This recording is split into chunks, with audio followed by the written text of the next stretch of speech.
Thanks everyone for tuning in. This is The Review. Social media battler Jep joining me. Thanks very much, mate. Returned from Melbourne without the 4 points. It was bitterly disappointing.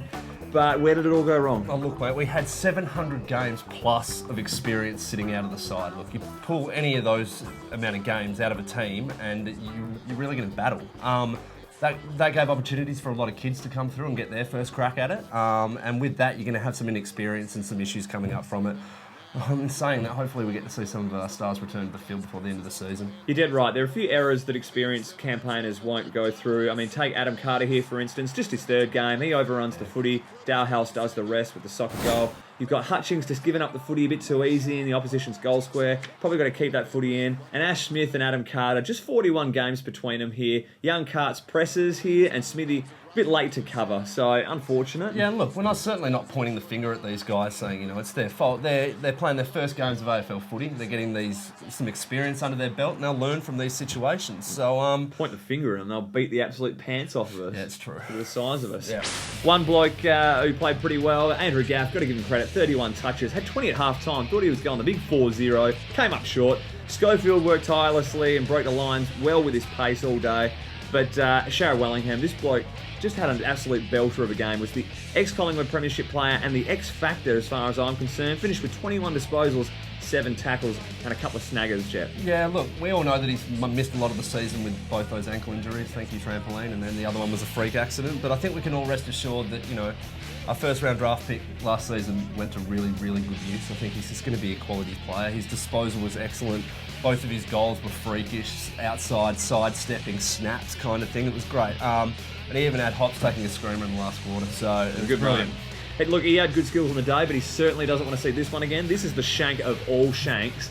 On the left foot, mate, I thought he was lucky to make contact in the end. While we are patting players on the back, I thought we'd get on a bar stool and really reach up and tap Scotty Lycett square between the shoulder blades. He gave a hell of a performance. Came in for his second game of the season for the resting Nick Nananui. Had his most complete game, I thought, for the club with 27 disposals, 5 marks and 3 tackles. This is the kind of performance that the club knew he's capable of. Yeah, definitely. I mean, it was in stark contrast to the first game that he played this year against Freo, where he even admitted he was a little bit overawed by the situation. And then he's come in against the Western Bulldogs, taking on arguably one of the best ruckmen in the competition this year, and Will Minson. And he did really well. His defensive pressure for a big man was absolutely brilliant. And, being out of favour with the selectors early in the season when Callum Sinclair was getting the nod, he went back to the waffle, worked on his game, and he deserves to get senior selection now. The big man moved real well. How's this effort? Just burnt off Minson, took a bounce, and hit JK up on the lead. Thanks for coming. And he was even marking Eric McKenzie shanks out of full back. Yeah, McKenzie off the heel, Scotty Lycett there to mop up. He's done well. The big fella spoke to the media this week. Let's listen to what he had to say. I was pretty happy to just be out there, to be honest. I've been working on my game at East Perth in the waffle for a number of weeks and been looking to rectify my start of the year. Probably had a bit of a slow start, but I've been working on my game in the waffle, and I knew if I brought the things that I brought to the waffle to AFL that I could perform the way I did on the weekend. Despite not having his finest game in the weekend, I think the addition of Josh Hill to this list has been a stroke of genius from the footy club. He's notched up 37 games so far in 2 seasons, and he's played his old side on the weekend, even snagged 3 goals, just to silence the crowd a bit, Jeffy. Mate, he wasn't just trying to silence the crowd with his goal, he was trying to do it directly. He got involved in a bit of a verbal indication during the match after the ball went out of bounds, and a Bulldog supporter leaned over the fence, started talking to him, and he started talking back at him, saying, why don't you come over the fence and do better? And then when the bloke didn't want to do that, he's given it a bit of a, mate, you're all talk. So it's very nice. I enjoyed it. I didn't see that one directly, but I did see when he snapped the miraculous goal on the boundary line, he's turned around and the teammates giving him absolute nothing. Yeah, it's stiff, real stiff. So he's had to celebrate by himself? Yeah, it's not a lot of fun. Yeah, I put this question to the podcast during the week.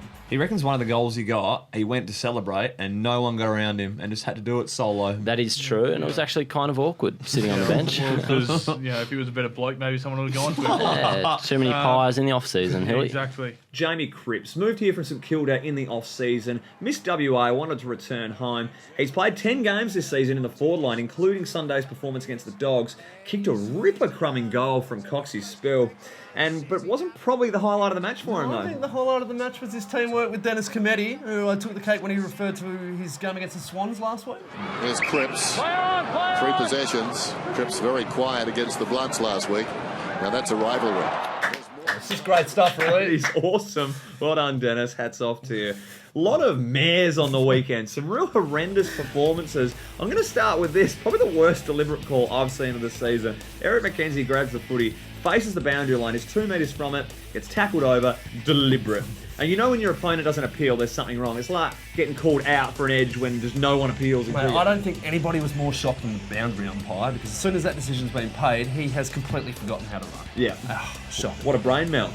I did see this other performance here from one of our West Coast cheer squad members in Melbourne. Cooney's unfortunately slotted a ripper goal. West Coast supporter goes up with a big punch and whack. Nicks it straight to first slip.